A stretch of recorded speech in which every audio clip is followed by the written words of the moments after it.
দেখা দোকানে তৃণমূল পার্টির ক্ষমতায় চলে যাওয়ার পর যারা ক্ষমতার লোভী, ক্ষমতার জন্য যারা তৃণমূল করতো তারা পালিয়েছে। ক্ষমতার লোভে যারা তৃণমূল করতো তারা পালিয়েছে মমতা ব্যানার্জিকে ছেড়ে।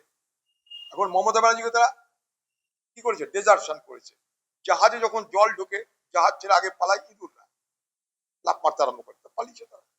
তারা যখন পালাচ্ছে তখন যাদের কাছে যাচ্ছে তারা বলছে এইটা করো, সেইটা করো, ওইটা করো। তাই তার ব্যবস্থা হচ্ছে, বিশেষত কোনো শক্তি কাজ করছে।